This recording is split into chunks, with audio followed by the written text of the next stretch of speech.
Dapat sekali lagi sama-sama kita berkumpul di suara kita dan akan kita sambung pesan kita daripada buku zikir dan doa dikarang oleh Syekh ataupun Ustaz Salahuddin Abu Salmah.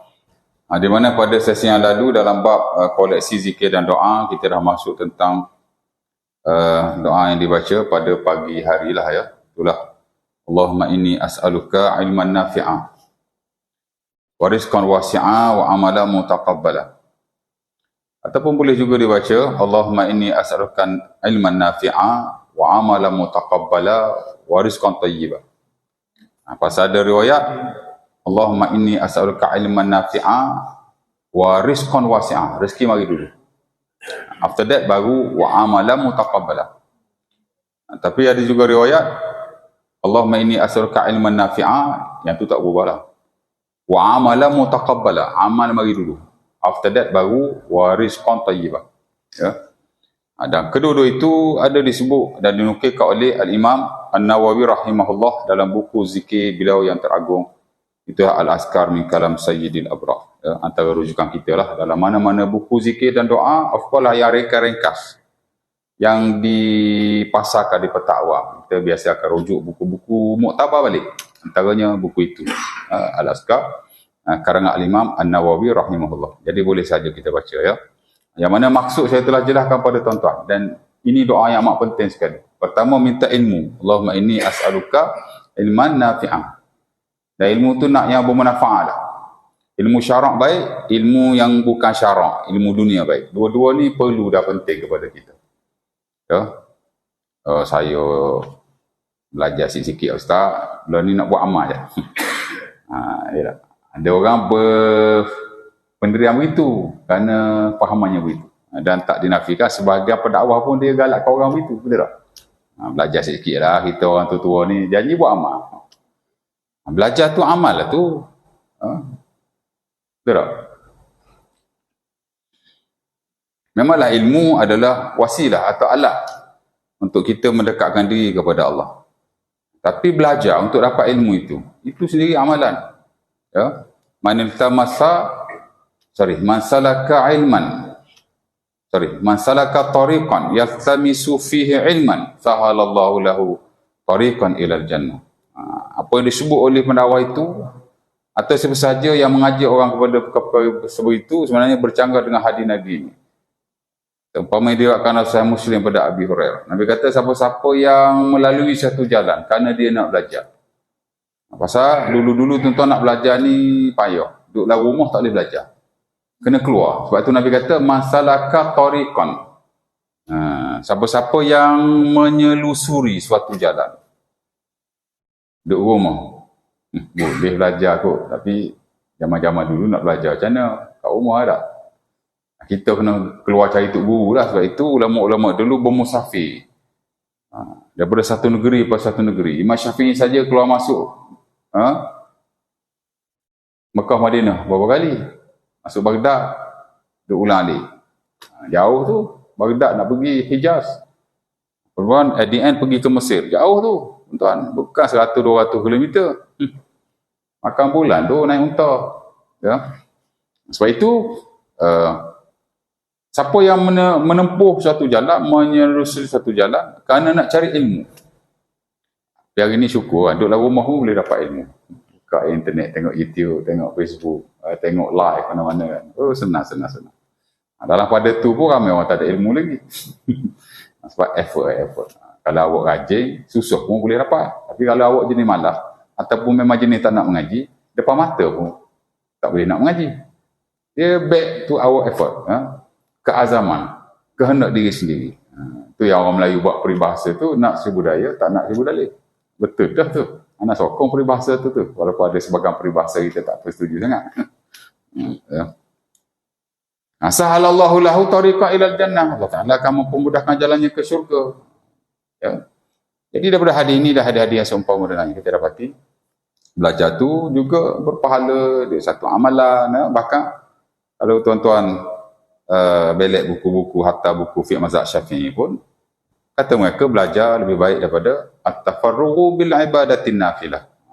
Lebih baik daripada menyibukkan diri dengan ibadah-ibadah sunnah.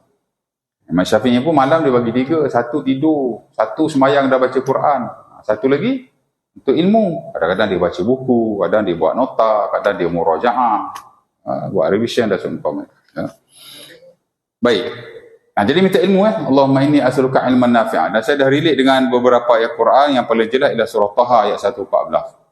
Allah Ta'ala ajar Nabi supaya sentiasa membaca Rabbi zidni ilma. Rabbi zidni ilma. Wahai Tuhan, tambahkanlah aku ilmu. Nah, ilmu ni, doa minta ilmu tak ada panjang-panjang. Al-Quran pun Allah Ta'ala ajar 3 words. Rabbi zidni ilma. Hadis Nabi pun Allahumma inni as'aluka ilman nafi'an. Only 4 words. 4 words. 4 perkataan sahaja. Jadi mintalah ilmu daripada Allah. Dan saya fortunately sentiasa membaca doa ini. Ya. Baik, kedua-duanya. Baik, kemudian warizkan wasi'ah. Rezeki yang luas. Saya dah ulas sikit sebanyak. Konsep-konsep rezeki ada dalam syarak. Wa amala mutaqabbala, ada amala yang diterima. Ilmu yang bermanfaat kita nak. Rezeki yang baik kita nak juga. Ya. Dan amalan diterima, lebih-lebih lagi lah kita mahukan. Ya. Karena kalau kita buat amal, Allah Ta'ala tak terima, maka sia-sia amalan kita, kita juga yang rugi. Faqadimna ila ma'amilu min amalin faja'alnahu haba'an mansura. Dalam Quran Allah Ta'ala kata, esok ada golongan yang dibawa amalan kepada mereka. Hak mereka usaha sendiri masa hidup di dunia. Tapi akhirnya amalan mereka menjadi debu-debu yang berterbangan. Ya. Di atas sebab-sebab tertentu lah. Ya. Jadi kita nak tahu. Jadi minta pada Allah. Yang penting kita berusaha. Dan malam ni kita nak masuk pada doa yang kedua. Yang dinukilkan oleh si pengarang. Yang agak penting juga untuk kita amalkan. Kalau boleh. Ya.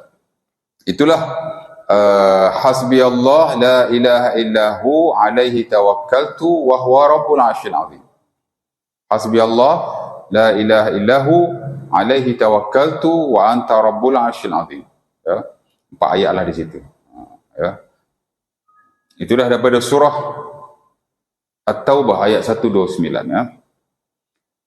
Baik, dia part of the ayat lah ya. Ayat dia yang sebenar, fa in tawallau faqul hasbiyallahu la ilaha illa huwa alaihi tawakkaltu wa huwa rabbul arsyil azim. Kalau kita pergi ke belakang lagi, laqad ja'akum rasulun min anfusikum azizun alaihi ma anittum harisun alaikum bil mu'minina raufur rahim. Fa in tawallaw faqul hasbiyallahu la ilaha illa huwa alaihi tawakkaltu wa huwa rabbul arsyil azim. Ya. Kenapa yang dinukilkan atau dimasukkan oleh si pengarang hanya part of the ayat, sebahagian saja daripada ayat ini. Ya. Kerana ia berasaskan, bersumberkan daripada sebuah hadis Nabi SAW yang diriwayatkan dalam beberapa kitab sunan. Antara yang top ialah dalam Sunan Abi Dawud daripada Abi Darda. Dan An-Nawawi rahimahullah memasukkan zikir ini dalam bab apa yang perlu kita baca setiap pagi. Ya, sebab tu dalam bab ni pun dia masuk koleksi zikir pagi petang lah tu. Betul lah tu. Ya. Di mana teks hadis tu berbunyi. Hadis ni hadis Abi Darda. Di mana katanya, kata Rasulullah SAW, man qala, sesiapa yang berkata, fi kulli yaumin, setiap hari, hina yusbihu, ketika dia berpagi-pagi, mana in the early morning. Pagi-pagi ni kebiasaannya merujuk kepada daripada waktu subuh ke bawah lah. Ya. Kemudian wahina yumsi, ketika dia berpetang-petang, maksudnya daripada asar ke bawah lah. Ya. Apa yang dia baca? Hasbiyallahu la ilaha illa huwa alaihi tawakkaltu wa huwa rabbul arsyil azim sab'a marrat. Sab'a marrat. Sab'a 7. Wahai isnin salasa arba'a khamsah sittah samaniyah. Salah tu. Wahai isnin salasa arba'a khamsah sittah sab'a. Korang-korang kenalah belajar bilang-bilang ku Arab ni kurang 10. Ya tak? Saya tahu 3 Ustaz. Wahid Isnin Salasah. Cukup lah tu. Bagilah panjang sikit sampai 10. Wahid Isnin Salasah Arba'a Khamsah Sittah Samaniyah Sittah Sab'ah Samaniyah Tis'ah Asyar. Ya tak? Sab'ah daripada Sab'ah lah. Mana 7. Ya. Marrat mana kali. Marrat mana kali ya. kafahullahu ma ahammahu. Allah Ta'ala akan mencukupkan keinginan dia ataupun apa yang dia mahu, apa yang dia inginkan. Min amri dunia wal akhirah, daripada urusan dunia dan akhirat. Jelas Tak ada makna yang susah untuk difahami daripada doa ini, daripada hadis ini. Tak ada selinu-sinu, very very straight to the point. Itulah tabiat apa diajar oleh Rasulullah sallallahu alaihi wasallam dalam semua kata-kata baginda. Sama ada yang melibatkan hukum dan ahkam syar'i ataupun yang melibatkan zikir dan doa. Tak ada kata-kata Nabi yang sukar untuk difahami. Very straight to the point.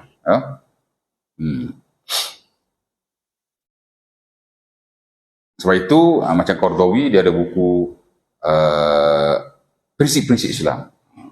Mabadi'uddin al-Islami. Ada 7 prinsip atau 8, saya tak ingat.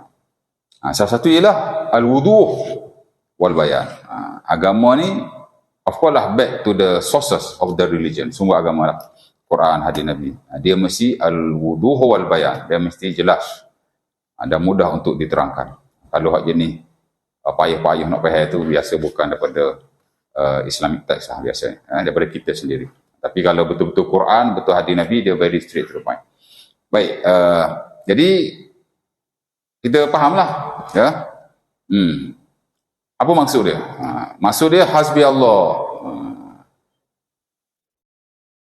Mana hasbi Allah? Cukuplah Allah bagiku. Hasbi mana cukup? Bagiku Allah. Kalau terjemah huruf lah. Wording translation. Hasbi Allah, cukuplah bagi aku Allah. Tapi kalau terjemah begitu tak comel lah. Bahasa Melayunya. Bahasa Melayu, cukuplah Allah bagi. Boleh juga gitulah. Ya. Tapi kalau Arab betul yang harfian, mana terjemah ikut teks, cukuplah bagiku Allah. Ya. La ilaha illahu, tiada Tuhan melainkan dia. La ilaha illahu. La ilaha, tiada Tuhan. Illa, melainkan. Hu makna dia. Kata ganti nama diri ketiga. Kadang-kadang Allah Ta'ala sebut diri dia sendirilah. La ilaha illallah. Tiada Tuhan melainkan Allah. Kadang-kadang Allah Ta'ala menggunakan kata ganti nama diri. Dalam bahasa Arab kita panggil isim dhamir. Dalam bahasa Inggeris kita panggil pronoun. Dalam bahasa Melayu kata ganti nama diri lah. Ya. Kadang-kadang Allah Ta'ala kata la ilaha illa ana. Tiada Tuhan melainkan aku. Kadang-kadang Allah Ta'ala kata la ilaha illa anta. Tiada Tuhan melainkan engkau. Ya. Macam kisah Nabi Yunus kan. Dia duduk lampu ikan. Apa yang dia baca? Kata Allah. Dia baca la ilaha illa anta. Subhanaka inni kuntu minaz zalimin. Jadi Tuhan melainkan engkau. Maha suci engkau. Aku di kalangan orang-orang yang zalim. Ya. Kadang-kadang Allah Ta'ala guna juga la ilaha illa hu. Tiada Tuhan melainkan dia. Aku, engkau, dia, itu semua kata ganti nama diri. Ya. Yang merujuk kepada Allah Subhanahu Wa Ta'ala. Ya. Kemudian,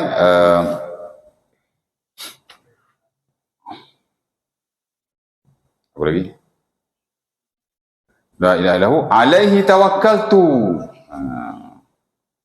Ya. 2-3 minggu lepas duk kecoh pasal zikir hu tu daripada la ilaha illahu lah. Ya. Kalau dia ambil la ilaha illahu tak ada isu. Ni dia ambil hu je. Jadi isu lalu lah. Ya. Sambil seketui ya. Baik. Alaihi tawakkaltu. Ke atasnya aku berserah. Kalau anak translate word by word lah macam itulah. Tapi kalau bahasa Melayu yang standard, aku menyerah diri kepadanya ataupun aku berserah kepadanya. Ya. Wa huwa rabbul arsyil azim. Dan dia lagi. Pasal kata ganti nama kan. Rabbul arsyil azim, Rabb mana Tuhan. Ya. Al-arsy arash.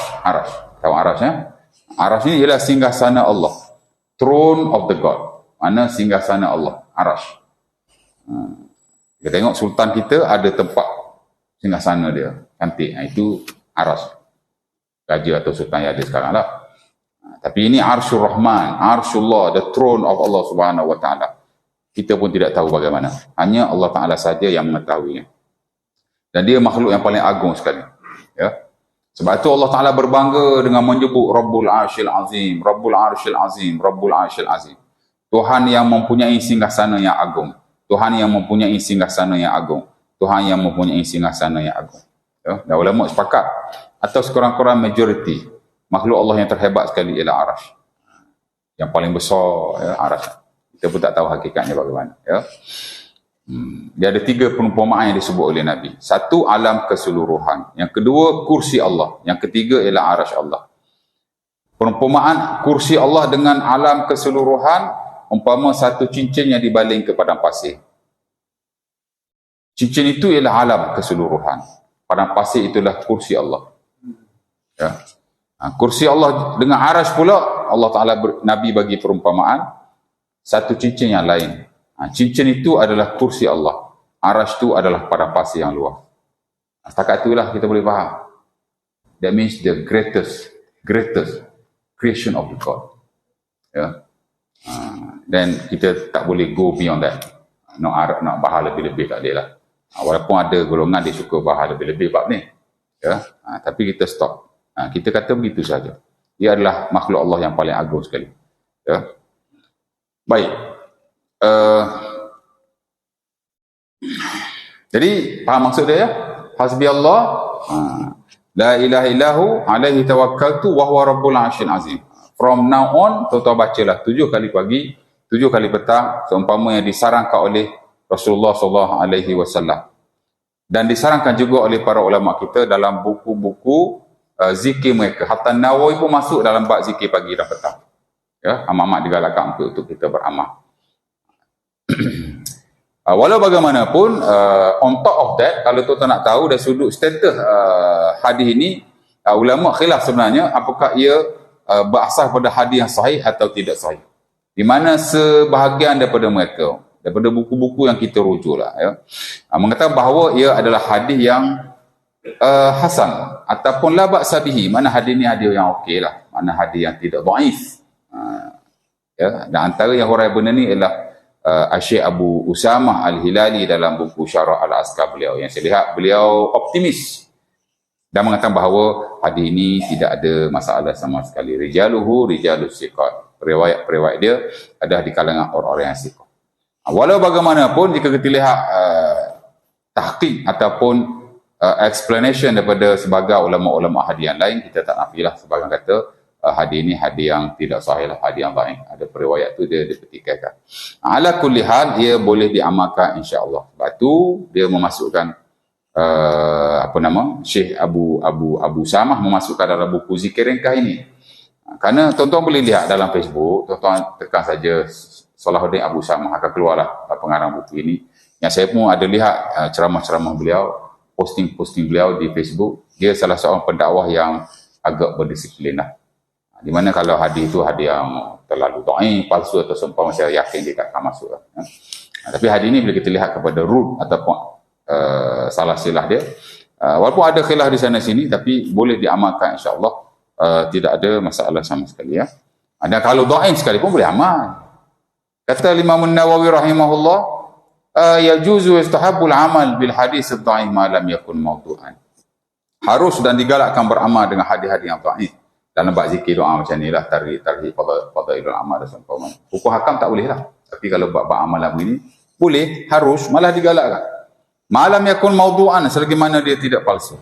Ya. Dan sebagai ulama yang lain, bila mensyarahkan buku Askar Nawawi, sebab ada komentar dalam buku Askar beliau, macam Ibnu Hajar dalam syarah Askar beliau, Tuhfatul Abrar, kali itu kan yang Nawawi ni dia very simple. Dia kata asalkan tidak mawdu'. Sebenarnya ada parameter yang lain lah, bukan tak mawdu' saja. Sebenarnya ada 3 lah. Pertama, dia tidak terlalu dhaif. Lam yakun syadidat dha'f. Ya. Macam nak tahu terlalu dhaif tidak terlalu dhaif? Kena tanya orang yang tahulah. Ataupun kalau kita baca buku yang kita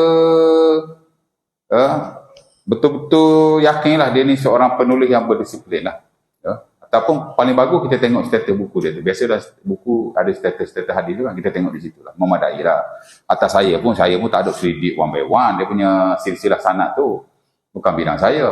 Saya biasa tengok status akhir yang dinotakanlah di bawah nota kaki tu. Saya tengok kalau dia kata hasan, hasan lah. Kalau dia kata dhaif, dhaif lah. Ya. Tapi jangan terlalu dhaif lah yang melibatkan peribadi-peribadi periwayat.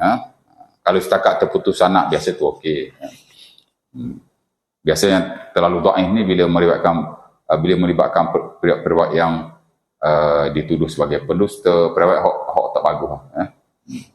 Yang kedua, jika dia ayyakuna lahu tahta aslin kalau dia dhaif tapi dia hanya menjadi ontok kepada amalan-amalan sedia ada, maka dia tidak ada masalah. Yang tak boleh ni kalau dia seolah-olah macam amalan yang baru, itu tak boleh. Ya. Dan yang ketiga yang paling penting sekali, la ya'taqadus subut wa inna ma ya'taqadul ihtiyat. Jangan kita kata dia sahih daripada Nabi pula. Of course lah, jangan kita anggap ia sunnah sabitah an Rasulullah. Confirm ini sunnah Rasul, tak boleh. Tapi kita mengambil jalan tengah, itulah al-ihtiyat, yang ini berjaga-jaga. Boleh jadi kita kata ia daripada Nabi, boleh jadi ia bukan daripada Nabi. Kalau hak jenis tak ringan-ringan je lah. Biasa tak ada isu.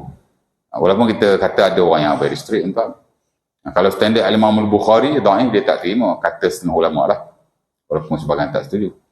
Tapi kalau setengah ulama yang besar macam Al-Imam Ibn Arabi, saya baca sedih buku beliau. Dia ulama besar, tapi daripada mazhab Maliki. Top lah Ibn Arabi kan. Dia pun tak setuju ada dhaif ni. Dalam semua bidang lah. Kalau majoriti dia kata halal haram tak boleh, dhaif. Kalau benda-benda lain boleh lah. Amalan, ya. Tarhib fadailul a'mal. Tapi dia kata tak boleh juga. Pasal dia kata semua adalah syara'. Al-kullu syar'un. Semua adalah syara'. Ia must be based on authentic revelation. Ia mesti berasal pada wahyu yang sahih. Kata beliau lah. Tapi dia minoriti. Ala kulli hal boleh ni amal raya. Tuan-tuan apalah. Kukuk tuan-tuan ada hafal sebelum ni. Cuma saya nak peringat juga tuan-tuan. Antara yang special hadis dan amalan ni ialah dalam pasaran kita ada fadilat-fadilat yang kita pun tak tahu daripada mana. Ada kalau tuan-tuan tengok kan. Ya. Baru-baru ni pun saya ada dengar daripada utara lah. Dia kata amalan ni boleh menyebabkan luas rezeki. Sikit-sikit luas rezeki. Siapa nak pening? Betul tak? Banyak betul dalam market kita ni kait dengan rezeki. Ya. Takkan nak luas rezeki, orang bukan Islam tak amal pun luas rezeki. Ya. Lebih teruk lagi dia kata duit akan tidak berkurangan. Oh, duit teruk. Betul, saya tuan-tuan pun takkan tak pernah tengok dalam media sosial benda-benda macam ni. Ya. Dan saya dengar sendirilah beberapa tahun yang lalu ada seorang ustaz lah, dia daripada Thailand. Dia ada mengajar di satu surau lah di tempat saya. Surau tu surau Jumaat. Saya juga pernah mengajar di surau itu tafsir surah Al-Baqarah 11-12 tahun yang lalu. Tapi tahun 2015 bila saya buat master, saya busy. Jadi saya berhentilah mengajar di surau itu. Saya mengajar 2 kali sebulan, hari Selasa, pertama dan kedua puasanya. Tapi bila saya free, saya pergi juga kat surau itu dengan awalan yang bagi kuliah. Dan saya dengar by my own ears. Ni, my naked ears. Saya dengar sendiri. Dia kata, digalakkan kita baca hasbi Allah 7 kali pagi, 7 kali petang. Betul. Tapi dia kata, antara fadilatnya ialah, bila kita nak mati, kita akan diberitahu oleh Allah Subhanahu Wa Taala. Macam mana ya? Macam mana Allah Ta'ala beritahu tu? Dan dia kata ini adalah daripada testimoni, pengalaman ataupun mujarrabat orang terdahulu di kalangan wali-wali Allah, orang-orang solihin. Tapi saya heran juga, macam mana orang tu bagi tahu? Kok dia dah mati, macam mana dia bagi tahu kita? Yang dia amal sebelum dia mati? Pelik juga tu. Tak ada tuan-tuan hadis ni sebenarnya amalan ni atau hasbi Allah ni, dia based on hadis tu je. Dia tak ada hadis yang lain. Dan fadilat dia satu je. Kafahullahumma amma ahammahu min amri dunia wal akhirah. Allah Ta'ala akan cukupkan apa yang dia mahu daripada urusan dunia dan urusan akhirat. Very open.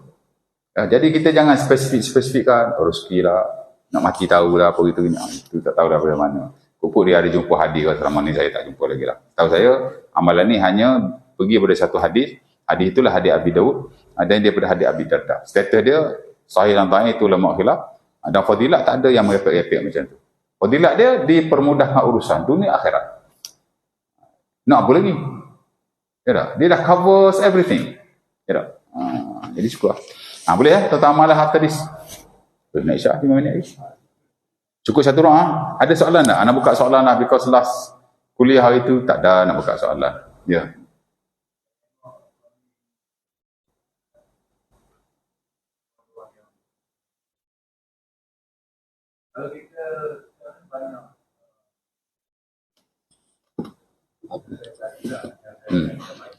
Okay, bismillah.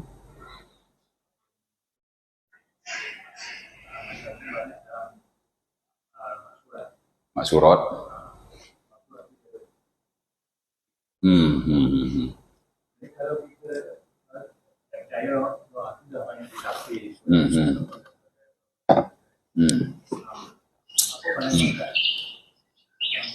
Tentang yang ada dalam mak surat. Mak surat saya tak ada masalah.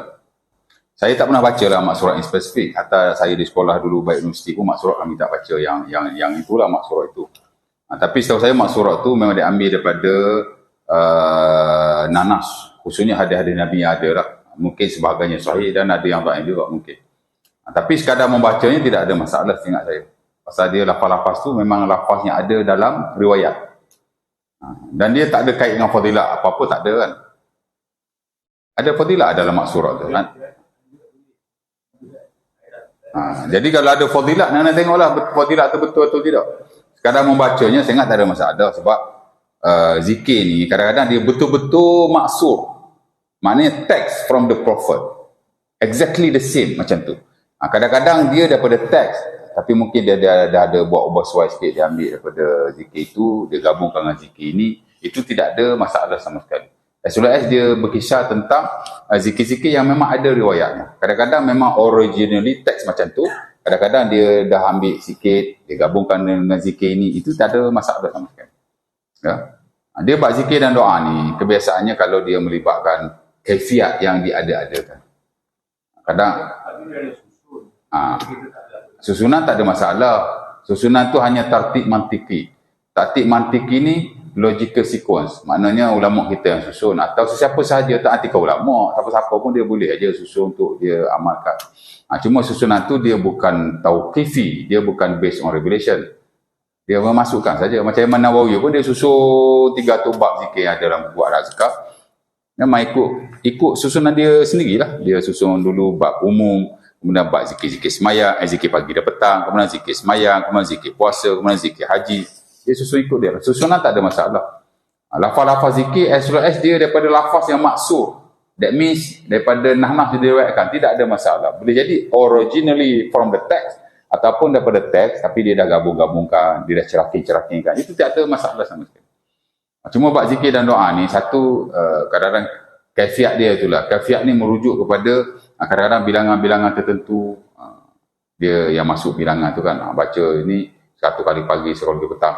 Yang mana sebenarnya itu satu sarana saja, ia bukan satu ketetapan ada dalam syarak. Yang mana kalau sarana saya ingat tidak ada masalah sama sekali.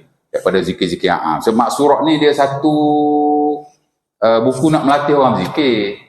Kalau dia masuk bilangan sekalipun, bilangan tu bukanlah satu ketetapan yang ada dalam syarak. Ia satu saranan daripada si pengarang. Yang mana boleh saja kita ikut, boleh saja kita tak ikut. Ya. Dia yang perlu diberi perhatian bab zikir doa ni fadilah. Fadilah yang attach kepada zikir. Tapi saya ingat mak surat tak ada masalah.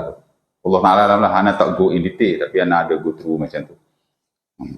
Tapi kita baik di sekolah, baik universiti, kita tak baca mak surat. Mungkin tak tahulah. Kita baca zikir-zikir yang sedia ada macam tu aja. Biasa kita kalau universiti Al-Azkar lah. Nanti anda tengok balik mak surat. Tengok mak surat. Kenapa pun mak surat? Mak surat tu makna yang diriwayatkan daripada Nabi ya. Kalau dalam mak surat yang tidak diriwayatkan daripada Nabi, dia bukan mak surat. Itu je cerita dia. Ya. Tapi kalau selain mak surat, saya ada baca juga buku-buku zikir selain mak surat tu. Kadang dia masuk benda-benda tidak masuk. Of course lah sebab dia pun tak nama mak surat. Ada saya baca buku zikir, dia masukkan selawat atas Nur Muhammad, ada Allahumma salli ala Nuri Muhammad, ada. Itu tidak maksud dan tak perlu sama sekali selawat begitu. Allahumma salli ala Muhammad, that's it. Tak perlu Allahumma salli ala Nuri Muhammad.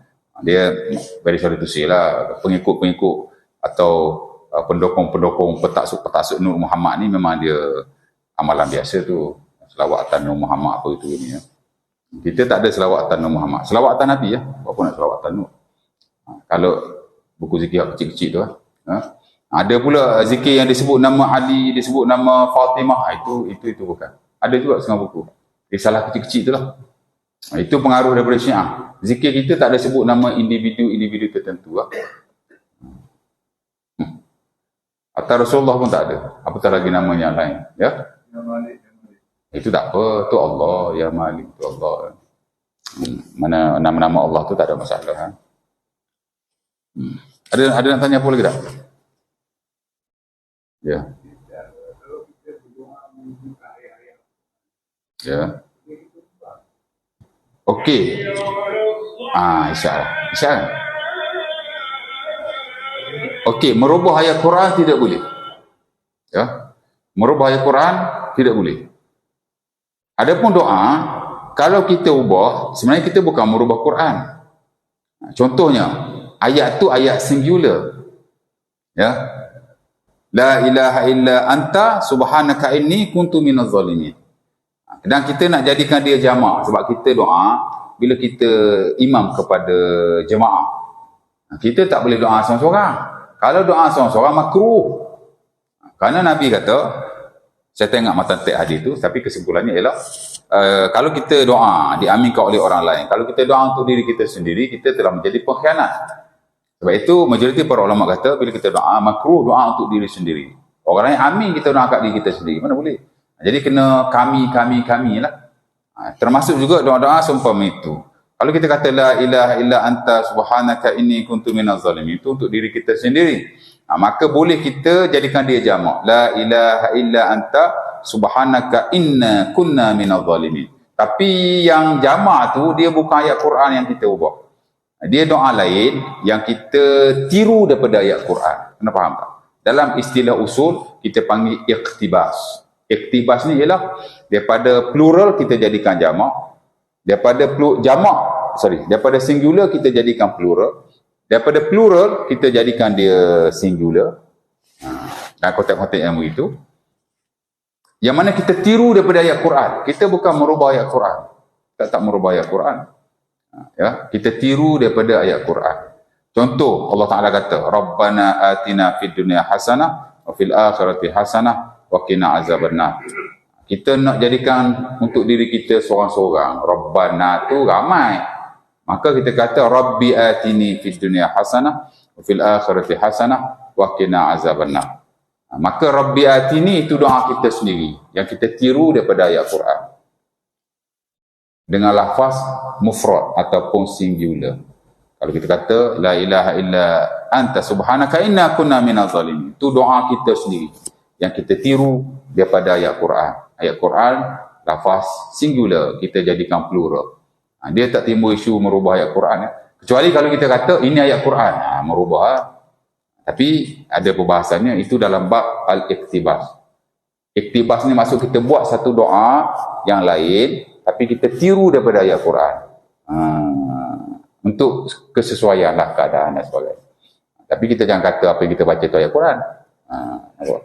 Jadi kita kena jelas di situ. Ya. Ada soalan lagi tak? Dah ayat dah azan dah. Tak ada, kita stop dah. Dah azan dah. Dan kita tak sambung lagi dah, boleh. Kita stop kat sini ya. Dan next nanti baru kita sambung zikir yang baru lah. InsyaAllah. Qul qul azza. Assalamualaikum warahmatullahi wabarakatuh. Kita tangguh majlis kita nanti sebagai kafar.